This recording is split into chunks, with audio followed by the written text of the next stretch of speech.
Welcome to the Roy Rogers channel with your host Roy Rogers. Um, I am celebrating my 100th subscriber rate, so I couldn't have done it without you guys. And as a little treat, I have the mastermind of the sub-disabled Gengar set on my set. Would you like to say hello there, Nightwing? Oh, hello YouTube. Thanks as friends for having me on the show. It's quite an honor. Very big fan of your videos. Oh, no problems. So let's get to it, and not only that, but also Nightwing is very knowledgeable about certain competitive Pokemon, and so he has been here back when Curslax was used before it ever got banned. So knowing this, this is going to actually be my first question. Um, what was the purpose of banning Curslax and unbanning it? Just out of curiosity. Honestly, before I start with my explanation, this is my own opinion, and this is by no means an official explanation as to why there was a ban and why it was lifted. But to my understanding, the council members of the Pokemmo Tier Council deemed Curslax to be uncompetitive, and therefore they banned it from competitive play. Simple as that. But my reasoning, you didn't really need to ban it. There were so many checks and hard counters for it that, quite frankly, Curslax isn't really that much of a big deal. I don't think it should be a big deal to anyone. So But can yeah. can you cite one of those counters for Curslax? My favorite counter to Curslax is Swords Dance Rhydon with EQ and Rock Slide. See, the thing is, most Curslaxes don't have a lot of attack investment, so even if you switched in your Rhydon late, and the Snorlax was at, say, +2 attack and defense, you could Swords Dance twice and you'd be on par with a Snorlax, a Curslax, and they still would have trouble killing a Rhydon because of its immense HP and defense stats. Also, Rhydon resists Snorlax's main stab, the normal stab, so it doesn't really have a problem, and it can take Shadow Balls for quite a while. So in my opinion, that's my favorite counter. There are also things like Haze Vaporeon, Charm Umbreon, but those are extremely situational. So there's that. Yeah, and we can carry on if you'd like. Oh, sure. Yeah. Um, so, here's the second question. Um, Back then, and whenever I started competitive play, I used to see tons and tons and tons of Breelooms. They were all over the place, and all of a sudden, there was all of a sudden no more Breelooms. I mean, I saw very few of them now. Very, very few of them. Like, why did so many people use Breelooms, but yet, why did people stop using Breelooms? Is it due to the sleep nerf? That's part of the reasoning, yeah. Actually the biggest drive for usage in Breloom was the fact that you could switch it in at almost any given time in the battle, and you would either break someone's Lumberry or put someone to sleep. And that was a little broken in my eyes if you didn't have a team that was prepared for it.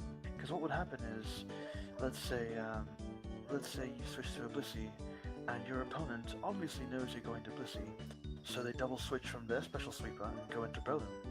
Breloom is a fighting type with 130 base power and attack. Obviously, Blissey's going to switch out because it just can't take that kind of damage. So, Breloom gets a free substitute, or a free focus punch, or a free spore, and depending on what happened, he just got to spam focus punch, basically. So if the Blissey switched out into, say, a Skarmory, and the Breloom set up a substitute. You know, Skarmory can't do much. If it tries to Whirlwind, it'll get spored. Or it'll take a Focus Punch to the face. Either or. And that would just severely neuter the opponent's team. You just break their physical wall just like that within 2 or 3 Focus Punches, depending on the investment. You know. Also, next to the sleep, the whole sleep thing. Hey, wake up! Breloom is one of the few Pokemon that gets a fighting type priority move, which is also Stab. So that made it a great check for Tyranitar after 2 layers of spikes. Because after 2 layers, most variants of Tyranitar died to a Stab, base 130 power, but base 130 power Rock Punch. Sorry, a start member was just ringing.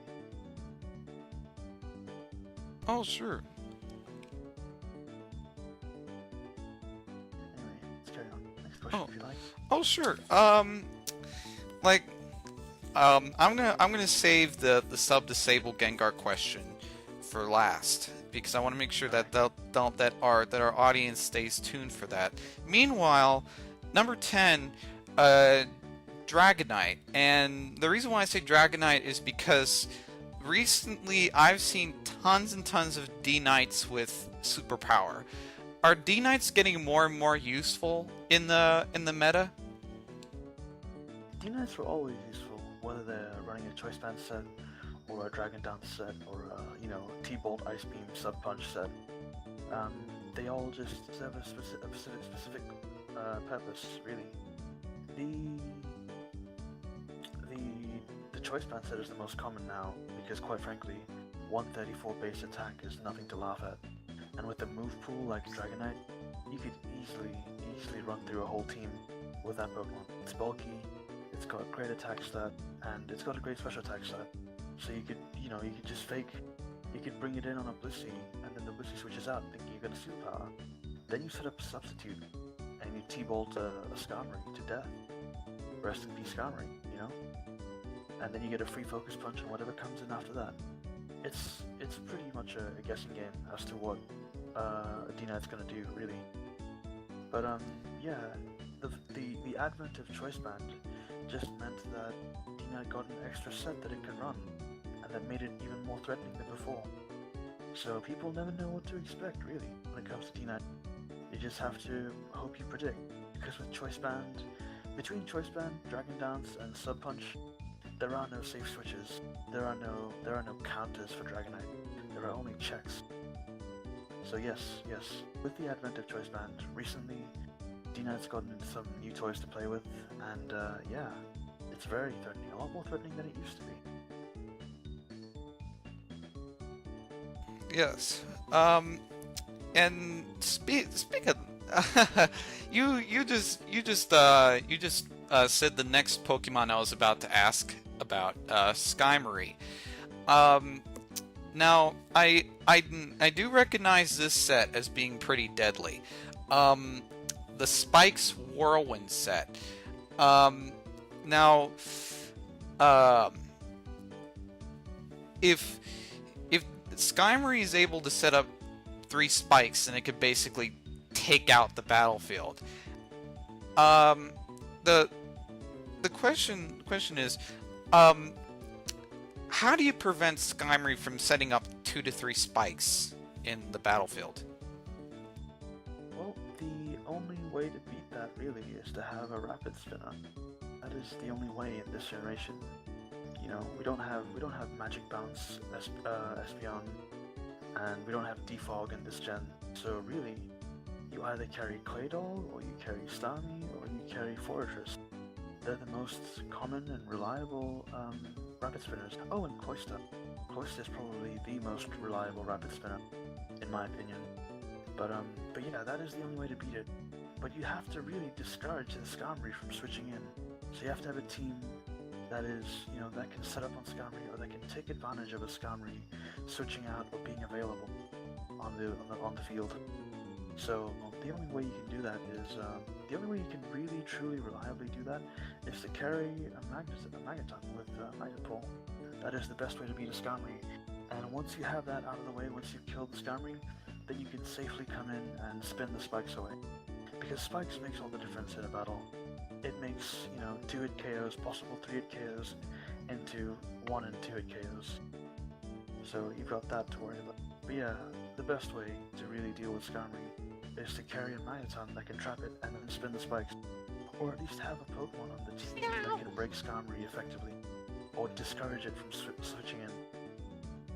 So yeah, that's my 2 cents on the matter, really. All right. Well, that's good. I mean, and also another Pokemon I was about to bring up is also Magneton as well. So some people were having recent heat to ban Magneton due to its ability, Magnet Pull, and so some people are like, ban Magneton now, and then there's some people that are like, wait, no, it can counter Skymory. What's your opinion on Magneton, and does it check out Skymory, or is it just that OP? It is by no means overpowered. An overpowered Pokemon or item is something that would completely decimate the metagame, or completely change the outcome of the battle with just like 2 moves or something. Magneton, first of all, Magneton's base speed is 75, I believe.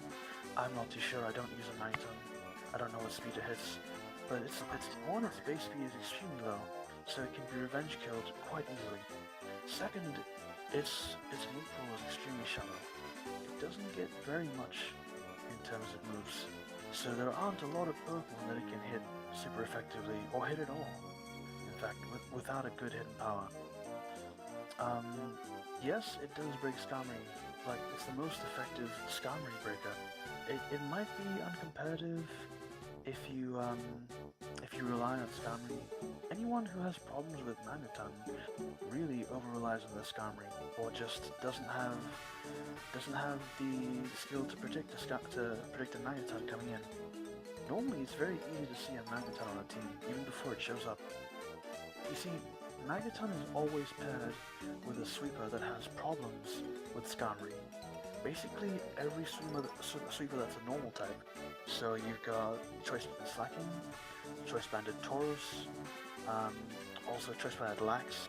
Lax in general, all variants of Snorlax have problems with Skarmory. Even the Fire Blast Lax doesn't 2-hit KO it. It's always a 3-hit or a 4-hit KO depending on the nature and the investment of the Skarmory. So most of those Pokemon will always have a Magneton on the team, or at least have a strong Fire-type attack carried on a mixed sweeper, or a strong electric attack carried on a mixed sweeper. So you got that to worry about. But it's normally very easy to see a Magneton on the team.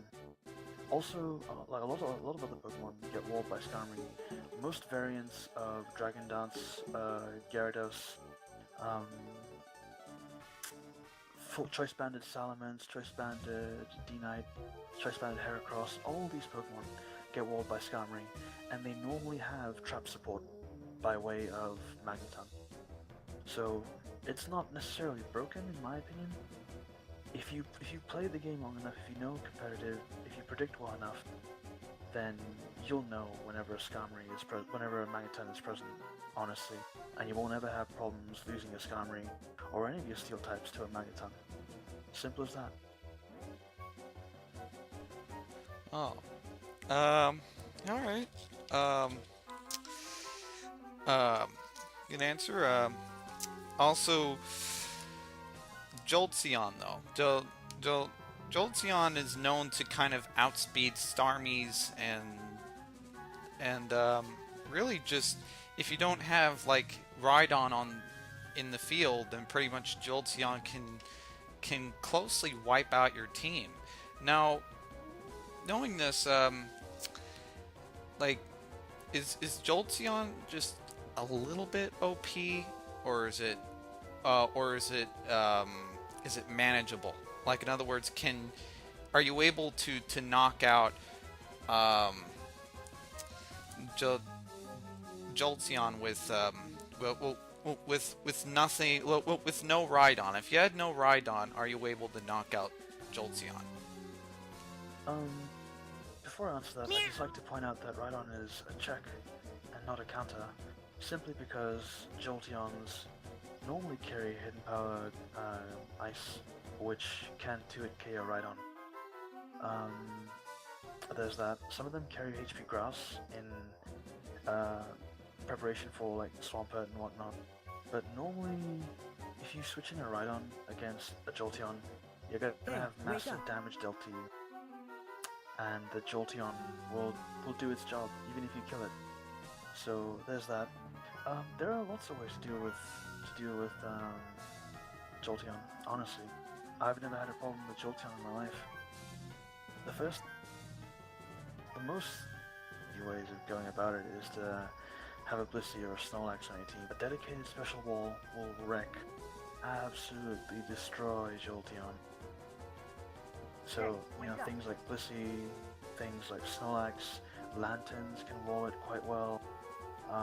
Magnetons can switch in and out of Jolteon quite easily, frankly. So there's that. Basically, if you don't have a ground type, that's all fair game. You can still, there's loads of other Pokemon that you can run that will wall and destroy a Jolteon. Absolutely destroy a Jolteon. And Jolteon can't do much. If you have a Blissey out or a Snorlax out, there isn't a lot that Jolteon can do. I saw a Swagger Jolteon the other day in a tournament, and it swaggered a Snorlax, which killed itself immediately after. That was funny, but that's a gimmick. It doesn't work all the time. It's a very risky tactic. So, yeah. So no, to answer your question, no. It's extremely manageable. It's an easy Pokemon to counter. Very predictable. Extremely predictable. So there's that. Especially without Baton Pass. Without Baton Pass, it's just a late game sweeper with no ace up its sleeve. So every set is pretty much the same. Oh, all right. All right. That's and you kind of touched on the Pokemon I was about to ask about next. Blissey. Now, Blissey, I noticed it's like a really good in HP stat, and it's decent. It's decent in a in special defense, but it's very bad in defense. Does that mean if I have a Jolteon and if it were to do double kick, which I've seen a couple of Jolteon do before, can Jolteon's double kick be able to affect Blissey due to its weak defense? You should never be running double kick on a Jolteon in the first place, but then Nightwing can explain this better. Yeah, you shouldn't ever, under any circumstance, run double kick on Jolteon. The reason being is that Jolteon's base attack is too low. Even with Blissey's low defense, the HP stat more than makes up for the base defense stat. And it just... Put it this way. Blissey cannot be OHKO'd by a whole host of Pokemon. Jolteon's Thunderbolt does more to a Blissey than double kick does. There we go. You're better off just throwing T-Bolt at it, frankly. But yeah, Double Edge from Arrow just barely 2-hit KOs Blissey, and doesn't even sometimes. So take that into account. Choice Banded Aerodactyl's Double Edge. You really can't expect a Pokemon with what base like 30 attack. I'm not even sure what attack stat Jolteon gets, but it doesn't. Even though it's a super effective attack, it's not stat, and it's coming off of a base 65 attack. Jolteon's double kick will not do anything to a Blissey. Nothing at all. Oh. So in other words, basically, like how do you counter Blissey then? With this statement being said, how do you counter Blissey? Blissey is rather easy to set up on, so... Yeah, that. Blissey's attacks are normally very weak, and Seismic Toss being its most reliable damaging move, which always hits for 50 at level 50, so most Pokemon can come in quite safely and set up a Swords Dance or Dragon Dance on it. Most reliable counter would be Machamp. Indeed. a champ can come in on a predicted Thunder Wave or even an Ice Beam. It doesn't really much care for Ice Beam, but base 80 special defense. And Blissey's special attack is not the best. So it really And doesn't other matter. than Pokemon with Focus Punch, I think Choice Band Machamp is the only Pokemon that one-shots Blissey. Choice Band Hera goes too with Brick Break, by the way. Oh, cool. Yeah. Basically anything that's choice banded with a stab fighting move. Okos. Just one hit KOs. But the problem is bringing it in safely. You know, That's why Machamp's the best option. indeed. Machamp is indeed the best option. Because it can even live, you know, a super effective psychic attack off of the sea. It can live You two. can take more than 2, so... Yeah, only two. So it's probably the best counter in my opinion. No, it's well, Blissey is quite complicated once you think about it. I mean, I guess you get sort of used to it whenever you play competitively. But oh, sorry. No, go on, sorry. Yeah, so, well, Blissey is sort of a difficult Pokemon to play, sort of. And Bunny's offering to trade for some reason. Bunny's troll. That's all switch to channeling. Oh. Do not give him anything. Yeah.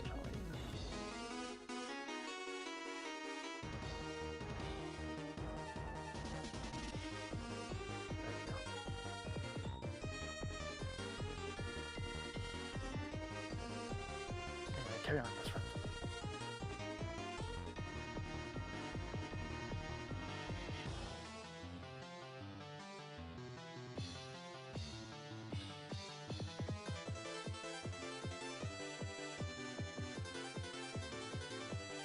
That's fine.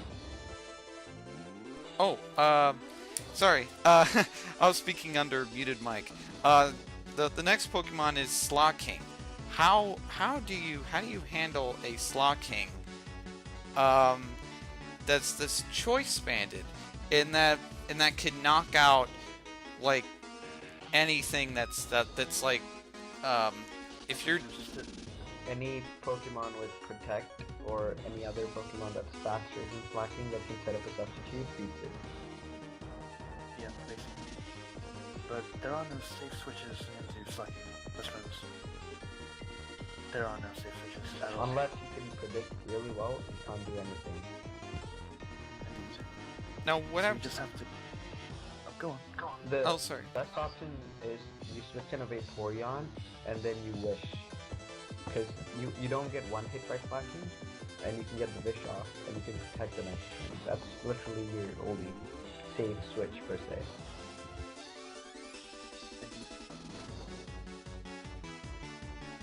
I mean, so Slowking sounds really dangerous if you if you get right next to it.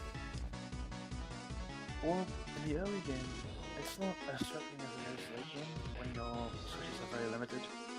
Especially if he's broken your walls, or you know, if you just made misplays early in the game and your walls are a lot weaker than they would be.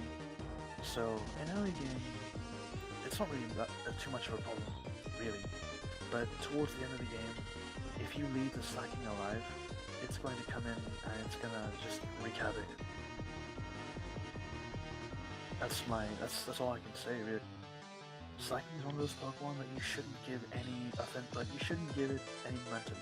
Because if you give it an inch, it will take a mile. Literally. I've seen Hyper Beams, Slacking, Oko, one-hit KO of Vaporeon. Impish, bold, fully invested, HP and defense. That's not something one does very lightly. So, bear that in mind. Yeah, I mean, so Slowking is sort of an interesting choice bander. I mean, you have to sort of play it carefully. And I was wondering why so many people run Vaporeon lately, and I think this is one of the reasons why, because of choice banded Slowking. Well, actually, Vaporeon is here to check the dragons. Unite Salamence are extremely common, and the safest switch really is Vaporeon for either of them, because they. Vaporeon does get 2 hits by HP blind though, on a choice band one. So you need to be mindful about switching it in. Best is HP flying on D9. Oh man. But other than that, I mean, it's probably the most reliable check to both of the dragons in the metagame as it is. But yeah, Skarmory, Impish Skarmory has risen in usage since the introduction of choice band slacking.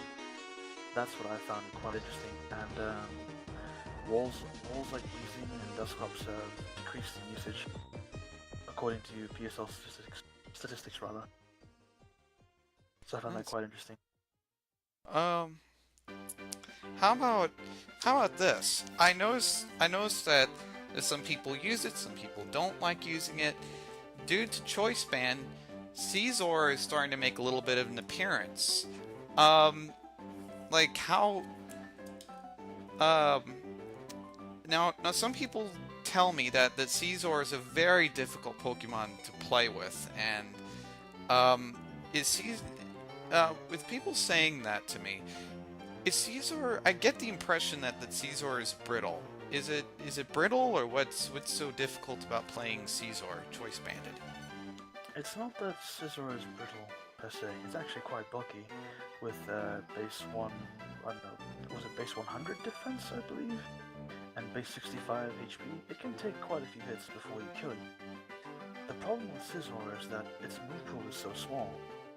The only 2 moves that you reliably get are Stealing and what's that base 60 bug move? It's the equivalent of power. Silverwind? Silverwind, there we go. It only reliably gets those 2 moves, and it doesn't get any good special moves to boot. So you've got 2 stabs, Steel and Bug. Bug is a very good offensive typing, but Steel is not. All of the premier walls of this generation resist Steel, and they just come in and they shrug off the banded Steel one like it's nothing.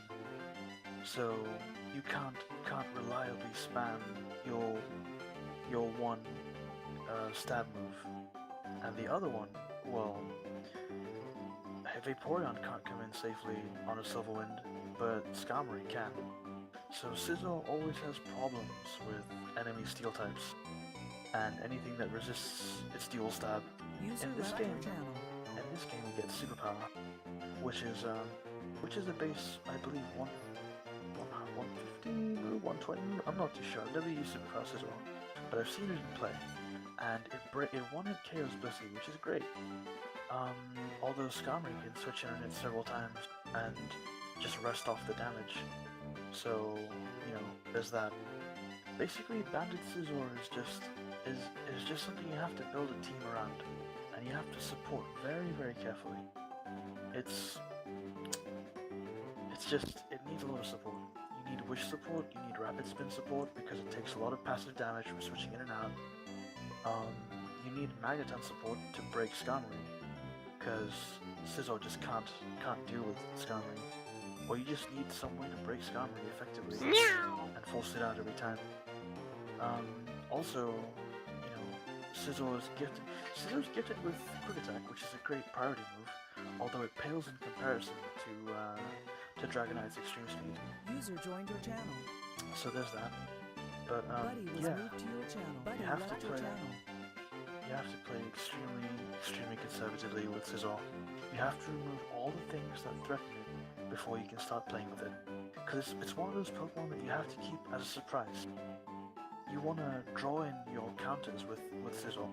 You want him to bring out his Salamence with Fire Blast, and then on the switch you should nail it with fucking Hidden Power Rock. You know, things like that. That's the way it's played. It's not played like a wall-breaking choice bandit. I mean, you can if you want to, but it has problems breaking the standard walls of this generation. So, there you have it. It's a difficult one to play with because you just need to support it very well and predict extremely well. It's not like slacking, where you bring it in and you just spam Hyper Beam, or you just spam Return, Shadow Ball, whatever you want to spam, or Heracross, where you just bring it in and you just spam Mega Horn. Most of the walls, can't handle even a resistant Mega Horn does a lot of damage. And Skarmory can't come in safely on Heracross's Brick Break either. It's a 3-hit KO from Bandit. So you just don't play it as freely as the other choice bandits. That's all the people are saying, really. You can't play it as freely as one would play with another choice bandit. Oh. Alright, nice. I mean, sorry about that. Lorne keeps offering me to trade for some reason. Now Bunny is doing it. Should I go and do not... Channel 4. Oh, alright. Yeah, go to D&D, go to D&D.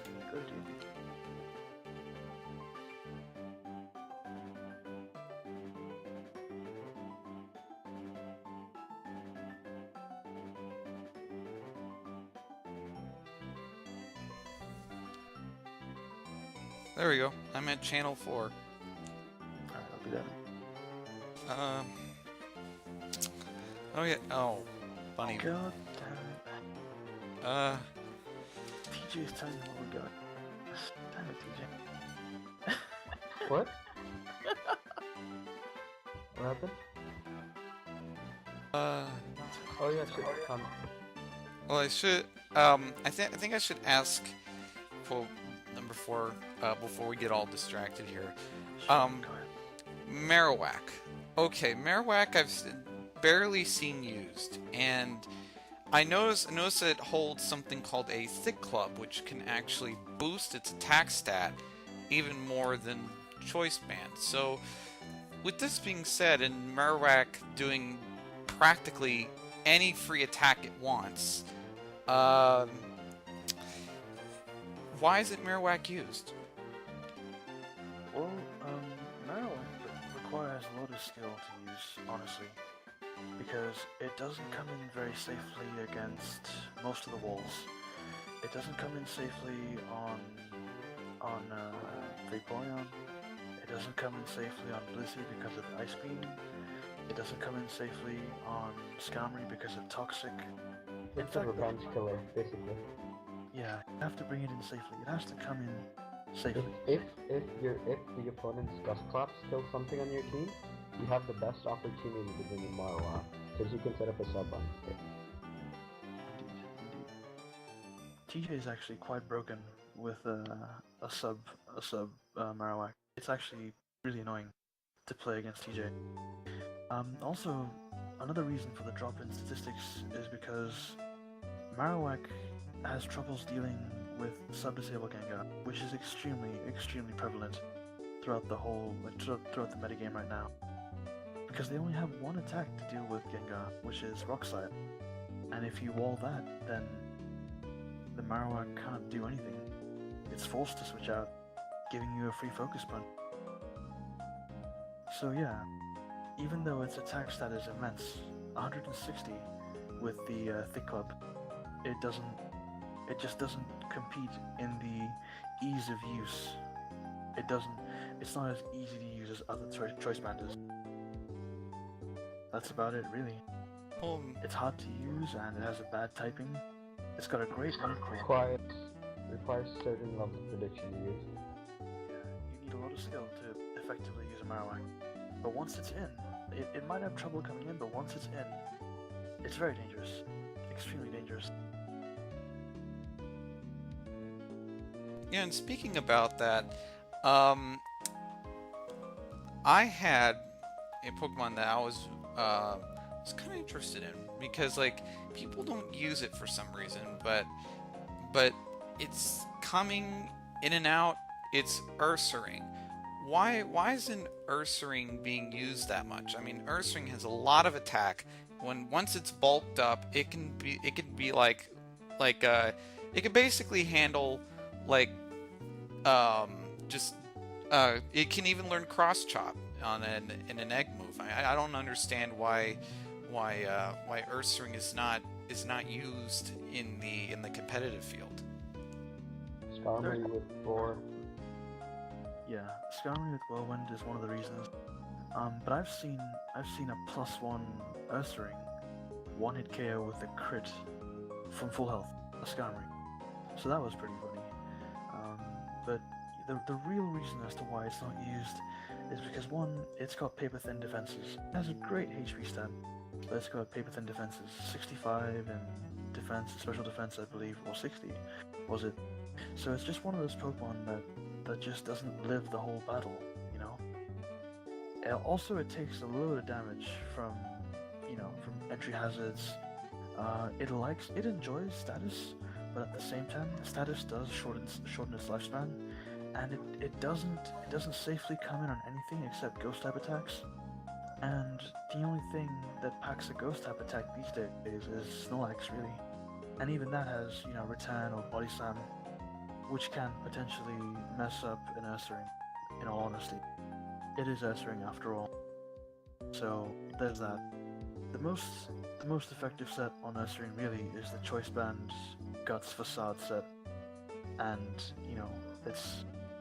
it's just if you can predict a status move, you will do a load of damage to whatever comes in next. But if you can't, well, sorry, chum. It's just risky to use. It's got a bad typing. It has a great ability, but it doesn't allow it to live the whole battle, and it really needs a lot of team support because it normally gets walled by Skarmory, Fortress especially so. Yeah, it just needs a lot of team support, in all honesty, best friends. And it's just difficult for some people to use it. And speaking about difficulty to use, Charizard. I've seen like Charizard belly drum in like either do like flamethrower to handle fortresses or Hey, skarns, or and I'll ask that question, TJ, but hang on. I've seen where Charizards have done like belly drum and then like either brick break or aerial ace or flamethrower. Why isn't Charizard used that often? I mean, I see it handling fortresses beautifully. I've seen it handle tons of Pokemon beautifully, especially with the belly drum. Well, the thing about Charizard is that it's a very, very particular. It's a niche Pokemon. It has a very particular job on a team. If you run sub belly drum, ideally you want to run brick break when attack sub and belly drum. And what you do is you bring the Charizard in on something that you can scare out to get a free 10 to put up a substitute. So let's say your opponent has a Skarmory, right? And let's say he's just scared out your Choice Bander. Let's say you had a Salamence and you HP flyinged the Skarmory. The guy predicted and brought in the Skarmory to take it. And then he's probably thinking, okay, he's a Choice Bander, he'll definitely switch out, so I'll set up a layer of spikes. What you do is you switch your Charizard in, bluffing that you have Flamethrower or Fire Blast, one of the two. And obviously the Skarmory's gonna switch out, because he knows that he needs to preserve his Skarmory to beat your Choice Bander. So he switches out, assuming that you have Flamethrower and that you're probably full special. Then you set up a substitute, and let's say a Blissey comes in. Once you substitute, the Blissey knows you're either a sub puncher or you're a sub belly drummer. By that time it's too late. Unless the opponent has priority, they're not going to have any chance of beating that Charizard after a speed boost. Unless by some miracle, they live. But Charizard with +4, after a belly drum, Charizard can one-hit KO a Skarmory from about 70% health with Brick Break. Nice. And basically kills everything it basically kills everything, best friends. Literally everything. It's faster than everything, and it kills everything, with the exception of Claydol from full health. Claydol, Skarmory, and Vaporeon from full health can live. They can live. Nice. And Fortress. Sorry about that. Even Fortress, wow. Yeah. All the physical walls can live from full health. But other than that, there's not a lot that most of them can do. I mean, the Vaporeon could live and surf the Charizard. You could Whirlwind with Skarmory if you live, and then have to sack it the next 10 anyway, because it's at low health. Um, yeah, that's about it, really. Sorry, I'm Yeah. being poked. Oh, that's all right. Yeah. So here's, and then we're gonna take a break from comps a little bit, and we're gonna ask about the sub. Uh, oh, never. Neon Bunny whispered me on TeamSpeak anyway. Just block out. How do I block him? Right click on him, and then actually just right click on him and mute him. Oh, all right. So, yeah, that's for next time. If he tries to whisper me. Anyway, and let's go and ask some of the off-topic questions. Like for instance, how many teams have you been on, and how many teams have you left? I've been on 4 teams in my time on MMO. I've been predominantly in Team Lyra, which is a team I run, and I was given by a friend of mine. I was also in Put Up or Shut Up. No one remembers that team because I believe it was TJ and I who were in that team. There was Team Overdose. Thank you for reminding me in the pokes, TJ, that there was Team Overdose. I don't really count Team Overdose because it was basically Revolution 2.0, and I'll get to that later. It was really legitimate. It was just really the same team as Revolution, with a different name, different code, different code of paint. I was in Revolution for quite a long time, probably the second longest after Team Lyra. Revolution is where I met most of my good friends and where I befriended a lot of interesting people. Then there was Team Lem. Team Lem, I played one hilariously fun team tournament with, and TJ was in Team Lem at the time, and we just had a good time. It was a good time in that team for however short it lasted. So yeah, I was in Team Lyra, Team Lem, Team Overdose, Team Revolution. Oh, and Grace. Most recently, I was in Team Race. I was just sitting around and like taking breeders from people and just chilling in the Grace team chat and trolling. That's about it. I didn't really do anything important because they already had people who played comp insanely well. I was just some scrub. I was just some scrub, really. Yeah, but I have fond memories from every team I've been in. Really, never had a bad one. So yeah, I've been in 5 teams so far. Yes. By the way, I blocked Bunny in the game, so he can't offer me the trade again. Anyway, so, and then another off-topic question. I noticed that well, actually, one of the reasons why I invited you to interview was not only because of the sub-disabled Gengar, but also because you enjoy,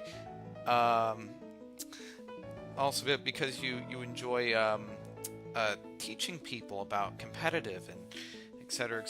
And TJ poked me earlier that he was taught about competitive principles and stuff from you. And how long have you been teaching people competitive? Honestly,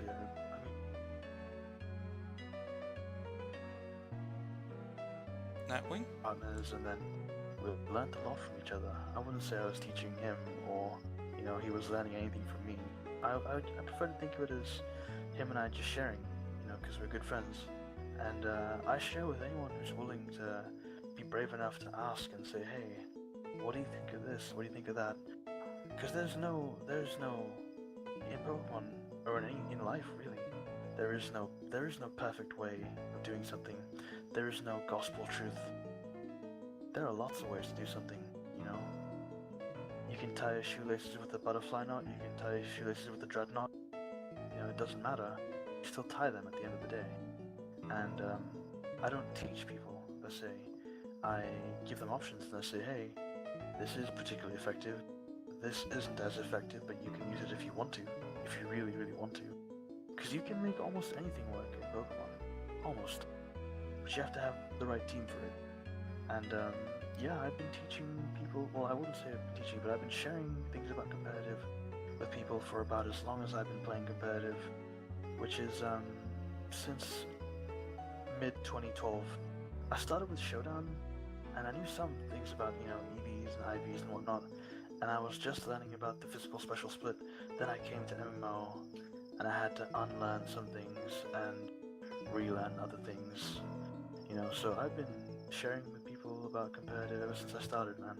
Whatever I knew, I gave to my friends, because I like to share things with my friends, and anyone who's willing to listen. So yeah, to answer your question, ever since I started this game. Nice.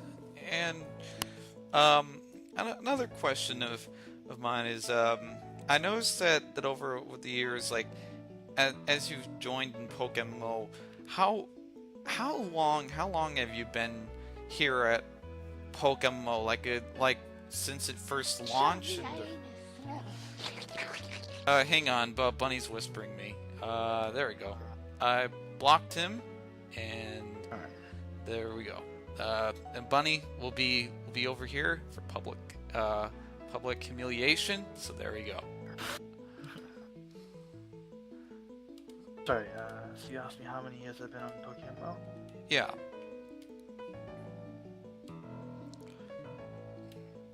How many? Go on, best friends. Sorry. How many years have you been on Pokemmo per se? I've been on this game, I would say, almost 2 years now. Actually, yeah, two years now. I started in November 2012. Let me check my trainer card. Hang on, I lagged out of the game. Let me check my trainer card. Alright. Actually, I remember it's 26th November 2012. It was my girlfriend at the time's birthday, and I was like, hey, I was at her place, and I just said, hey, why don't we just Google some Pokemon MMOs or something? Just wanted to see if there was such a thing. And yeah, we found it, and we started playing together. So yeah, it was the 26th of November 2012 at around And then 10. the next month, his girlfriend passed away from cancer, so he was really sad. Get the fuck out of here. No, she just broke up with me the next month. We did it, yeah. Yeah. Yay! Breakup stories. Yeah. So why? I've been on this game 2 years. 2 years. Oh. Alright. And I noticed that the Sakura wanted me to trade a Pidgey or something. She showed me a Pidgey. It seems like almost like everyone wants to troll me today, especially when I'm trying to interview. Welcome to Pokemon. I don't think they're trying to troll you. I think they're trying to be famous because your videos go on YouTube and they want their names out there. Oh. Very likely. Very likely. Thanks. And now for the question that everyone has been starving for. And yes, Sakura, I'm accepting your trade requests. And thank you for the Pidgey, I guess? I don't know why she's giving me a Pidgey, but anyway, last question, and let's go ahead and meet at channel maybe like channel 6 or something. How about that? Let's go to channel 6. Yeah, that sounds good. I'm getting on an alt right now to get back there.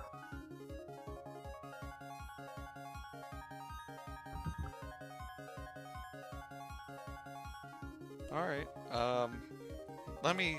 Well, while you're. Go ahead and ask the question. Yeah. The sub-disable Gengar, the beauty of all beauties. People are so annoyed. Rachel Lucario uses one on her team. It is just OP. And if a global moderator uses your Gengar in the team, then it's pretty OP. How, like, how did you come up with this monster that everyone's using now? Honestly,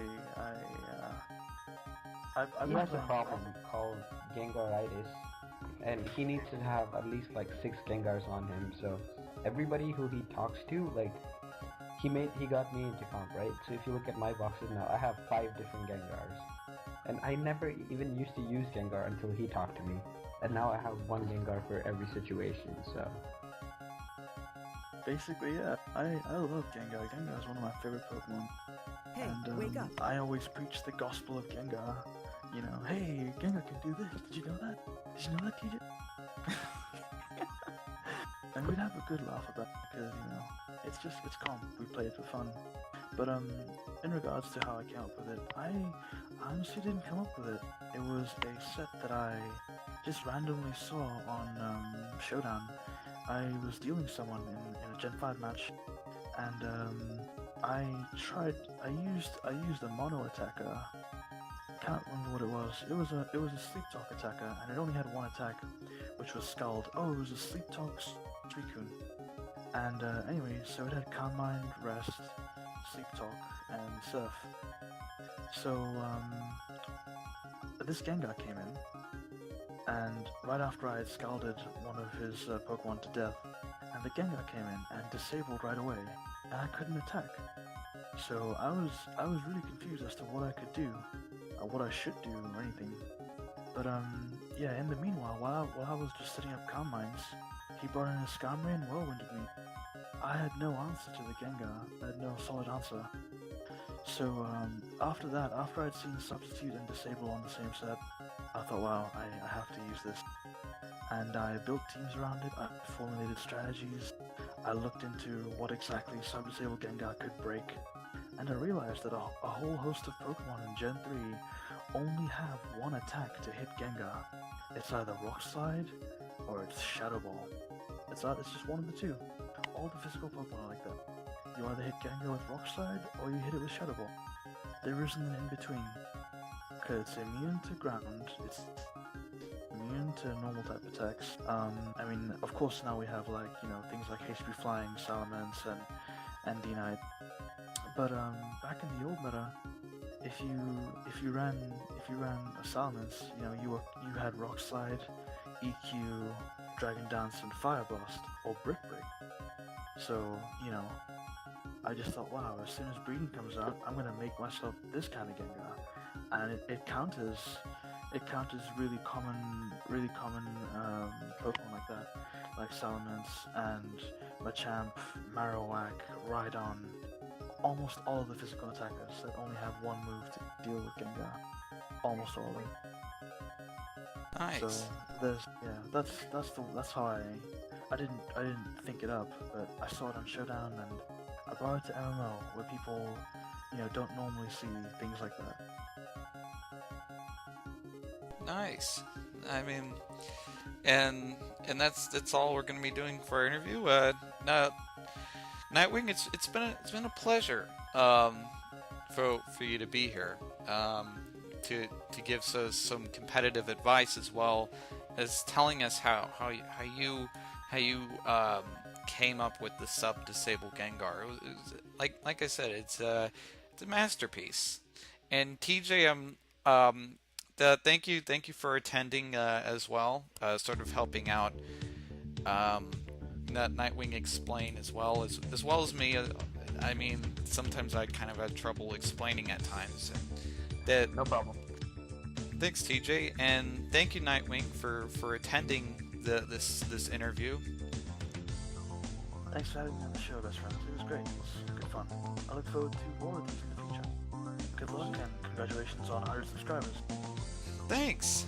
Yeah, I mean, I'm planning to get a breeder to interview sometime soon. Disconnected from your channel. So, all right. This is the Roy Rogers channel coming in. Please comment or subscribe to my channel. Like or dislike the content that you see here. And this is the Roy Rogers channel. Signing off.